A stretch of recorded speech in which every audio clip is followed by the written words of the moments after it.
Okay, there she goes. Yeah, let's pray. Father, thanks for bringing us together this morning. Thanks for your love. Thanks for your grace. Thank you for the subject we're going to be talking about this morning, this woman in particular, and the meaningfulness that she brings to the gospel story and to the New Testament and to the first century church.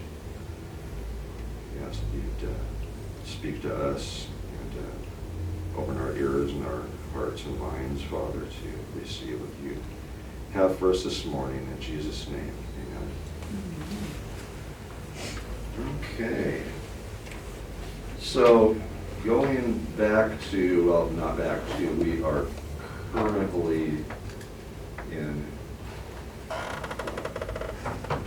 start the 4th chapter, chapter 4. We are there. We've arrived 12 sessions later. We've arrived in chapter 4.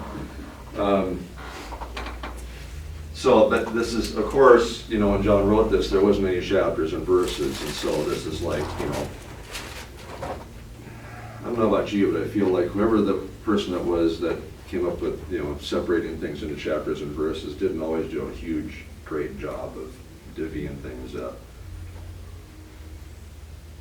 And I don't think that they did a good job here, because this is kind of just like a continuation of what was mentioned in the end of chapter 3, where John the Baptist is being told, hey, Jesus is out baptizing, and he's baptizing more people than you, and John's saying, good. In a nutshell, right? That's what we want, guys. That's what I want to hear. So, now Jesus learned that the Pharisees had heard that he was gaining and baptizing more disciples than John. Although in fact it was not Jesus who baptized, but his disciples. So he left Judea and went back once more to Galilee. Okay, so we're going to stop right there for a second. That's just 3 verses, 1 whole paragraph. And we're going to take a look at this guy here. Because sometimes Bruce just loves maps. Not just sometimes, all the time. So it's first map we've gotten an opportunity to look at. I just feel like this was a good opportunity. Where's your pointer? What? Where's your pointer? Okay. No. So they've already come down to this point in the past couple chapters. We've seen them. Jesus and his immediate disciples have come down from Galilee, where they're from, down to Judea for what? What? The Passover? For the Passover. Right. And it's going to get referenced again right this morning here. For the feast. Okay, it's going to be called the feast, but the feast you're referencing is the Passover. And what happened during the Passover? For instance, right, the cleansing of the temple, followed by signs that Jesus was performing, and many people were believing in him and following him. Then he leaves Jerusalem, but he's still in Judea. He's probably up by the Jordan River or some other body of water also, baptizing and teaching and preaching and all this kind of stuff with his disciples, and making disciples, and his immediate disciples are the ones who have actually did the baptizing after the Passover. Then, because this is going on, then the Pharisees in Jerusalem start hearing, oh, he's kind of like, he's gaining some traction out there, this guy that we saw in Jerusalem doing all these things. So Jerusalem is like from the Gospel of John especially, is like, this is ground zero. Jerusalem physically is ground zero, not just in general. The Jewish capital. It's not even simply the Jewish capital, but it's ground zero we're in the Gospel of John. Very little time is spent up here. in the Gospel of John. The majority of it is spent down here in the Jerusalem area. Jerusalem-centric, right? So it's not simply historically and culturally the prevalent city, the main city where the temple is located. It is purposed by Jesus. For, we know obvious reasons, right? I mean, a little town in Galilee is just not going to cut it enough. Although it cuts it enough to do what his strategies and tactics are also. Because it's like he wants to go into Jerusalem and do some specific big things, but then he'll retreat. Okay, so tactic. He wants to retreat out of Jerusalem, but still remain, probably up in this area here. And he's working with people, and then the Pharisees have found, he hasn't even left Judea yet. He's out there doing this. So now they started getting a little interested in him, maybe threatened by him, because a lot of people are following him. He's already kind of made a big hubbub in Jerusalem too, when he went to the temple and makes this big fuss, right? So people are aware of him. People in the leadership are aware of him, right? This is what's happening. So here he is here. Here's Jerusalem. Here's over here. So that's it's a little ways to walk to get over there, but that's where they're hanging out. So they decide that they're going to. Let's go back to the text there. Actually, somebody read that third verse and then read on a little bit, just maybe to the fifth verse of it, because I want to leave the map up for a second.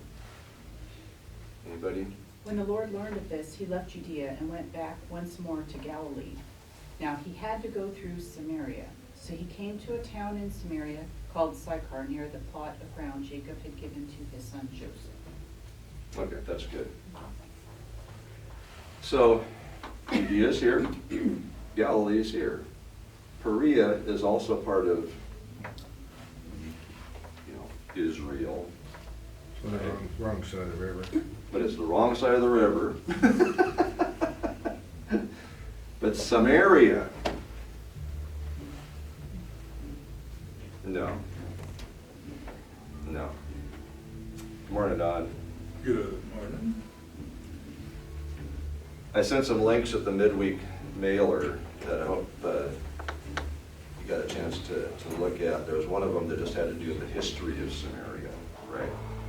And it's really helpful when I'm not going to spend a lot of time talking about. We are going to say this though, that this is a people of its own. Okay, kind of plunked right in the middle of everything. At one time, way back in before the 400 silent years, before the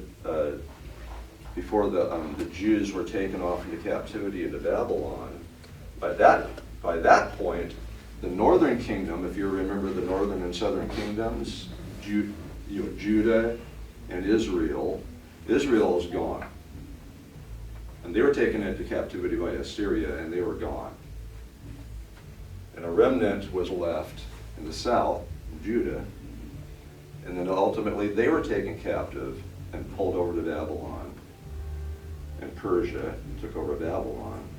So you had any Jews that were left here were just like a little scrap of people that were left.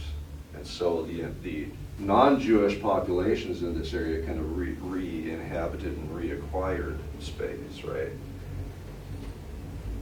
Then, when Persia allowed the Jews to go back and rebuild the temple and rebuild Jerusalem's walls and re-inhabit Judah, they started re-inhabiting all over this place. So the folks that ended up going to Samaria were faced with non-Jewish inhabitants that were already there. So they started intermarrying with those folks, and they were being non-Jewish and already having their own form of religion and worship, and in this case idolatry, it did a mess religiously on this group of Jews. So they intermarried, which was a no-no, if you remember the Torah, and created in the process over the previous over 400 years a group of people that were distinct from the rest of the people around them and rejected by the rest of the people around them. They were viewed as half-breeds, basically, because of all this inbreeding with the non-Jewish folks. They were viewed as basically heretics. They had their own, they married, not just physically with other people, but they married their Judaism with other forms of theology too. They rewrote the Torah, and the Torah was the only part of the Hebrew scriptures that they used. They didn't use the prophets, they didn't use the Chronicles or anything like that. They just only used the Torah and their own writing of it. So they had a distinct theological system from the rest of the Jews that surrounded them as well. And so because of this, guess what they were considered by the rest of the Jews around them? There's a word that's very religiously unique to the Jews. Unclean? Unclean. Unclean. Which is a big deal. It's a big, big deal. And it plays a really major part in this story. Now, suppose you live in Cana or Nazareth. Hey, never heard of Nazareth? Or Capernaum, anywhere along the lake up there, which is Galilee, and you have to go back and forth to go to the temple for anything, any kind of religious festival that you are, it's part of your practice culturally and religiously. How do you get there? By the river. Yeah, people are going to be, they're going to be skirting the river or going crossing the river and just going completely around it and just avoiding that place. Or they have to go straight through, which takes less time. Obviously, they'd rather take a little bit more time to go from here to here by going over here and following the river up. And Yeah, but you don't drink the water. of the Jordan River or their river. So I'm Good curious, segue. going that long way, would they always have to go through Jericho, or could they bypass that? Because that area too was, isn't that where the Good Samaritan parable, he was in that area going down that road and there's robbers and stuff, so it's kind of a not safe way in that part of the journey. Well, They have to go it's near not a Jericho. safe way probably in any area where there's a main highway, going for a distance in the wilderness areas, right? Anywhere. So I don't have a 100% answer that question one way or the other, but it is interesting though also, isn't it? That is on the way through that area. And that the Samaritan is where in that story? The one that did the right thing. But where was he physically, geographically? Wasn't he there? he wasn't in Samaria. Yeah. Right? Right? All these little details in these stories that we miss sometimes about the relevance of the incident, right? And so that's what we're going to be pulling in here in this story too, is that, these relevant little things that we miss because we're all about like maybe one big thing that we really like about the story, and miss so much that really just go, oh, yeah, okay, I didn't get that. I guess I need to listen better to stories a little bit, myself included. It's like, man, some deep stuff going on here. So, yeah, so we're going, and where does it say? Where does it say that they're passing through? where they stop. There's a city's name. So that's right here. Right there, right, basically in the middle of Samaria. Because if you go straight from Jerusalem up to Nazareth, then where are you going? Right there, right? And Mount Gerizim is just outside of this city, which also she's going to be referencing. She doesn't reference it by name. But on this thing, this is how far separated the Samaritans got from the rest of the Jewish population. At one time, there was a Jewish temple on the sides of this mountain before the exiles. Okay, way back in Joshua's time. They built a temple there before they had Jerusalem as a big city, and they established a temple there. Okay, so there's a history about this mountain in the Old Testament, in the Torah, and in the book of Joshua. And there was also a history there after that, because they rebuilt the temple there. The Samaritans did. They rebuilt a temple of their own. So that's like this kind of thing going on between the Jews and the Samaritans, because they both believed that they were right. Sounds familiar. Yeah, exactly. Well, we'll just build our own temple. Okay, so back to the text here.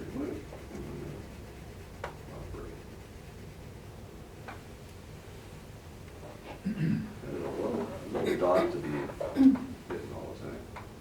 So he left Judea and went back once more to Galilee. Now he had to go through Samaria. To me, that's an interesting statement. In NASB and NIV both say he had to go through Samaria. John chooses this idea that there was some requirement on his part to go straight through Samaria, right? When a lot of Jews did not. Some Jews did, because it's to an advantage, but you're going to just choose a way to get through there without causing trouble and not talking to anybody, and you're going to be outfitted probably to make it all the way through there without having to stop much, if at all. Yeah, I think Jesus was comfortable in his skin. I think he probably was too. Yeah, I think he probably was too. Even alone. Right? Yeah. Now he had to go through Samaria, so he came to a town in Samaria called Sychar, near the plot of ground Jacob had given to his son Joseph. Okay? Now this area that Samaria is located in, if you go way back to when the land was conquered and inhabited by the Jews when they left, after they left the Exodus, after 40 years of wandering in the wilderness, Joshua leads them in. They divvied up the land geographically, remember that?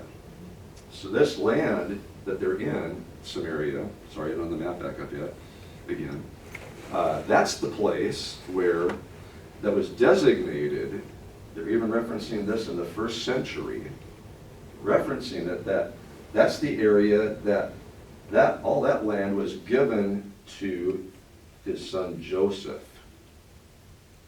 Okay, Jacob. See, Jacob is a big player in this story. He actually is. So who ended up having tribal geographic lands there? Joseph? His sons. His sons. 2 sons. Who were they?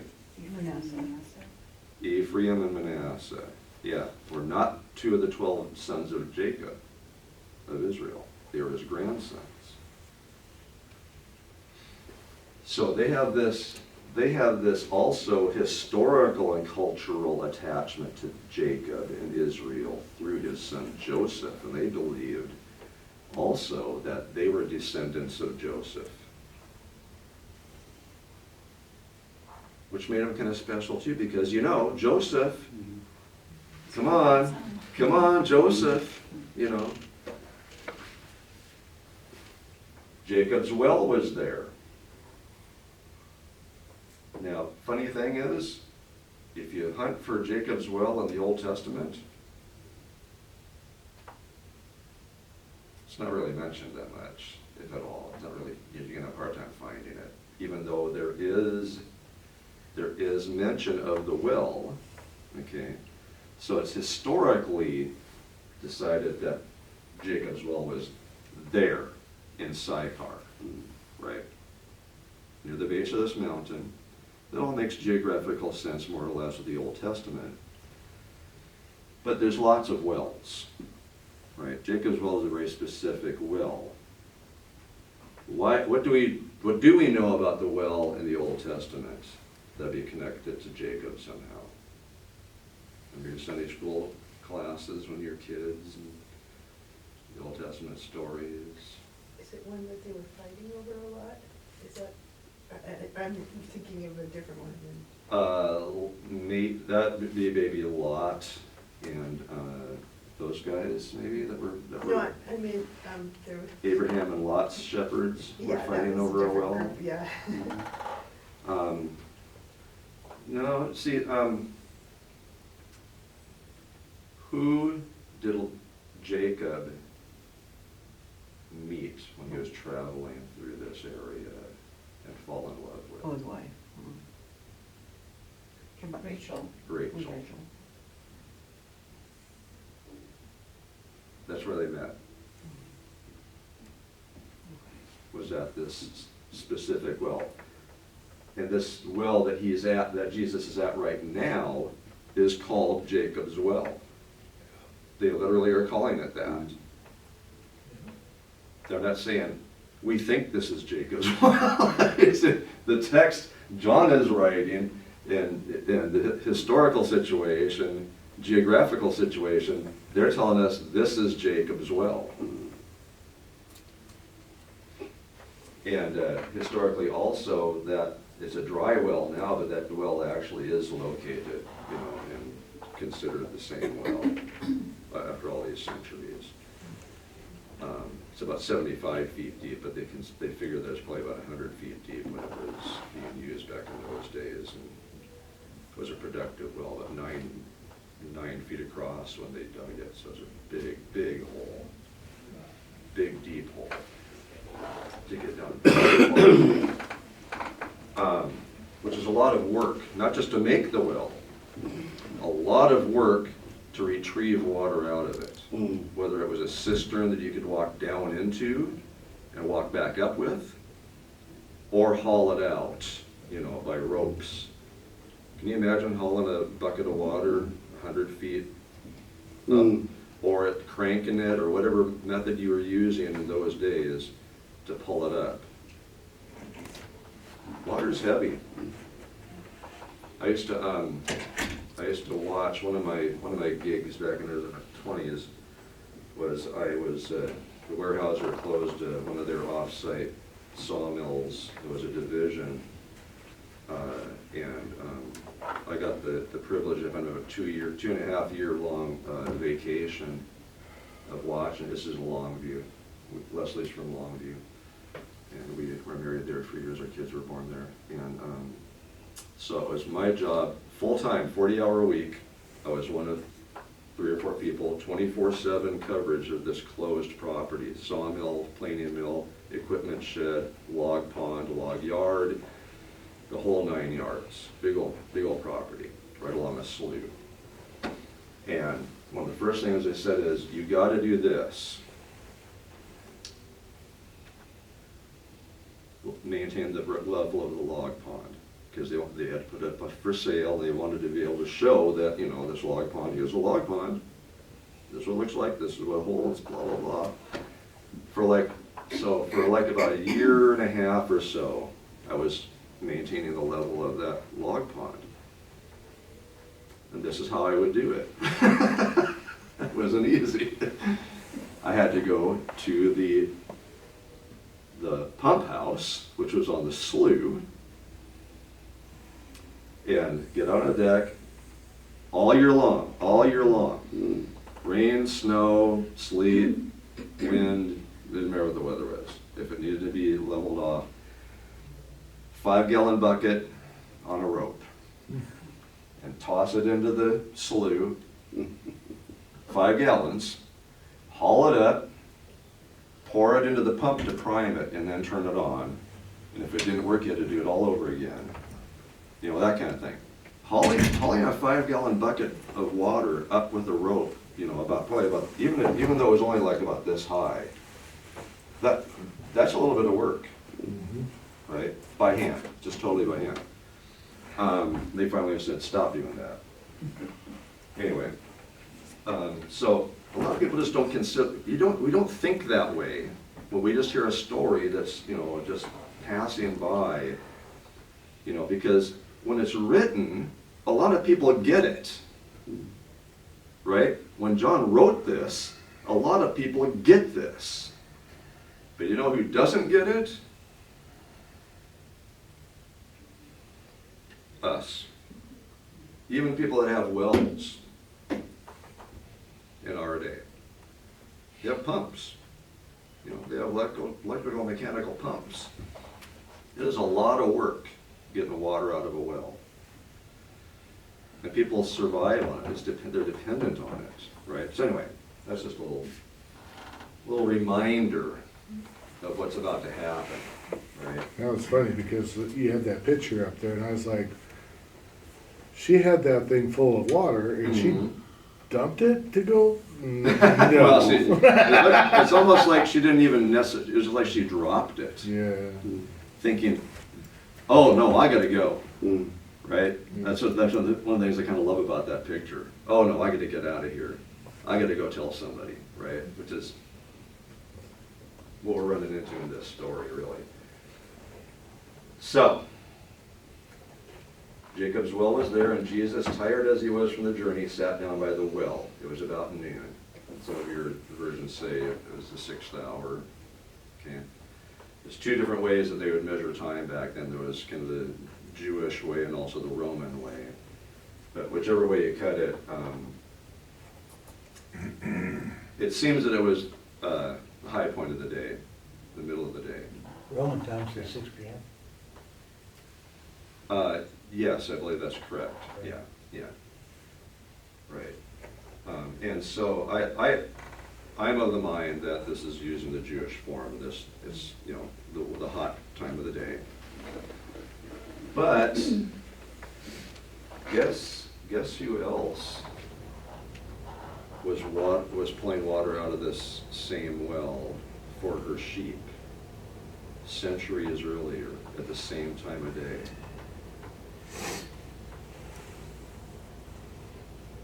We already said her. So people would use the well in the middle of the day because sometimes that's what you do, depending on what your lifestyle is, your needs are, etc.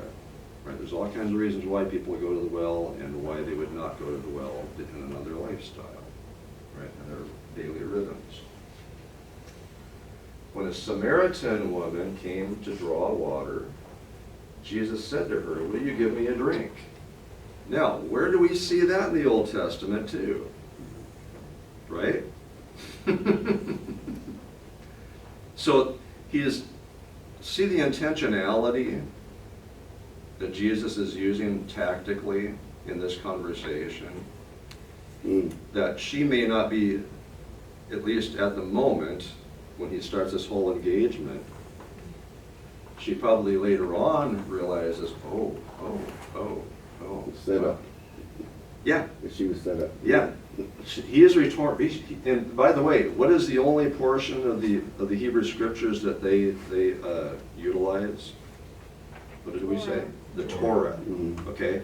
So everything that he is referencing is where? In the Torah. It's in the Torah. They know the stories. In fact, they know the stories so well that she's going to reference somebody in their conversation with him, in her conversation with him, right?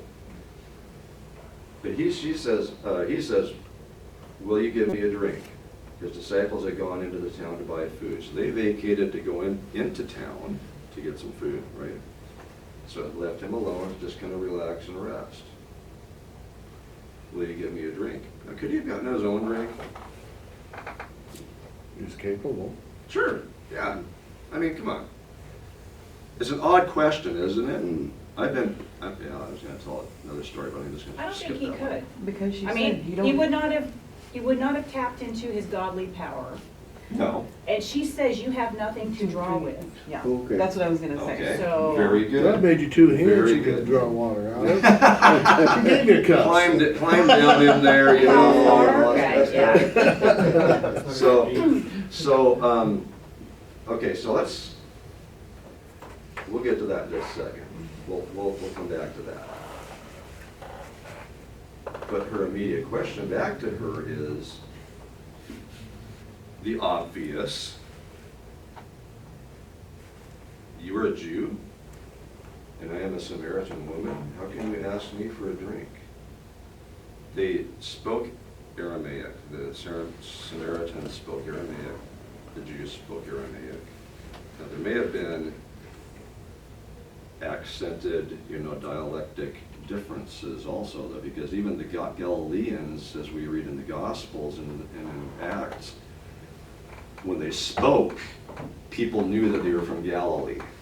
This is like us from Texas or Yes. Alabama, yes. Louisiana. So is that how you, so how would you know it's Sumerian from someone, would it be dressed?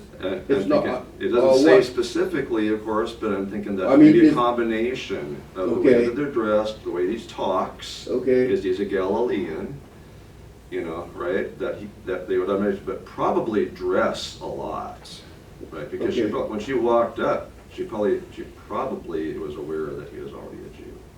I'm thinking, just because of the way he was dressed, also. Okay, But that's, Yeah. we're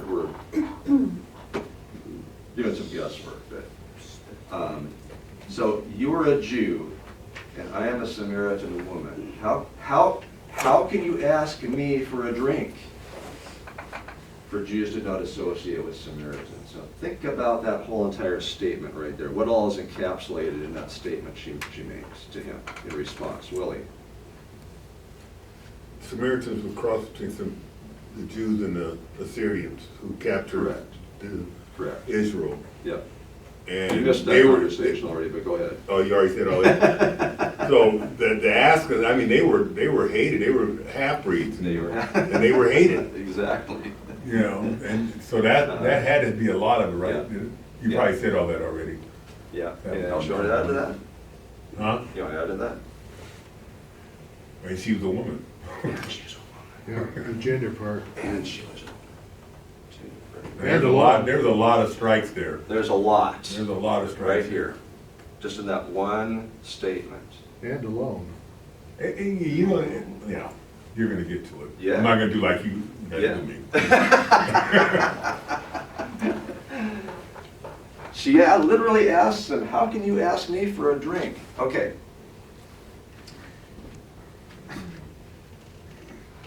What's the word again? Unclean? Unclean. It's not just simply that, that like in Jim Crow South, where you had whites only and blacks only water fountains, okay? This is like, It's like a disease. yeah, the Jew who comes through that city and goes to their water source and drinks from it is going to become what? Unclean. Unclean. See, we miss that. That term unclean is also used along with people of leprosy. That's exactly right. Yeah, and other things too. A lot of other things. A lot of other things in the Torah made one unclean, according to the Torah law, But right? this would have been a temporary uncleanness, right? It would be After a period of time or a certain That's right. sacrifice, they would be That's made correct. clean again. That's But for correct. during that time, they would not be allowed to go to the That's correct. temple and would be Yes. kind of separated from Exactly. God in a sense, right? But why would you do such a thing on purpose? To bury your parent, you know, some Yes, family yes, obligation or something yes. like that. Would you but do this? You're dying of Probably thirst. not. Yeah, or you're dying from thirst, I'm Yeah. willing to put myself through whatever, what I gotta do Mhm. to get through the unclean, you know, become cleansed.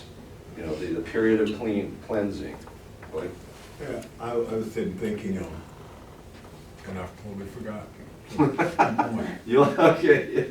I kind of wonder though if the reason why she responded that way wasn't necessarily because this man is asking me for a drink, but it was the racial divide. Because I mean, back in the Old Testament, you've been citing the Old Testament, the servant that was trying to go find a wife for Isaac Mhm. asked for a drink. So I don't know that it would That's necessarily exactly be right. a taboo for a man in her community, well, if it wasn't this woman.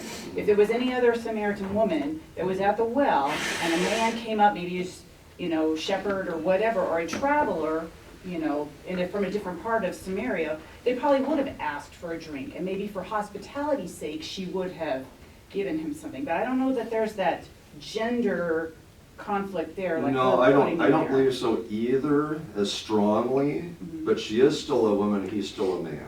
Mhm. So there is that also, right? But he is not just a man, he is a Jewish man who ought to know better, right? She is in a state of shock, Probably, in a sense, yeah, that this can't be happening. yeah. She was Yeah. asking me for a drink. I mean, look what she says, right? So you're asking. Yeah, I was sitting there thinking, we think of reconciliation only at the cross. Jesus was thinking reconciliation the whole time. Mm-hmm. The entire time he's thinking reconciliation, and this is the big one. It's a huge one. It's huge. Because if the master does it, shouldn't we do it? Thank you. Yeah. Thank you. Jesus answered her, if you knew the gift of God. So now he's speaking a little bit nebulously, right? So before we get that, Yeah, okay, go ahead. there's two platforms. There's the Jewish up here, the unclean down here, and what Jesus does in that first section is he levels the platform so he can connect with her. Yeah. Yes, that's perfect. You know, I'm curious, did the Samaritans feel that way about the Jews, or did just the Jews feel that way about the Samaritans? Well, I don't think they're calling the Jews unclean. They're Yeah. calling them righteous and. Yeah, but so- they wouldn't go to their temple because it was too far, but I wonder, I mean, because at one point you gotta have resentment. I that's would correct. I think you're right. I think you're right. What's interesting about her statement, I think gives us a little bit insight into that question, is that she doesn't say, no, you're asking me to do something I can't do. Right? It's all about him. Saying, you, a Jew, are asking me for a drink of water? Right? They probably don't consider Jews unclean. Self-righteous, but not. Self-righteous, yes, but not unclean, Mm, right? yeah. And so they have their own theology system,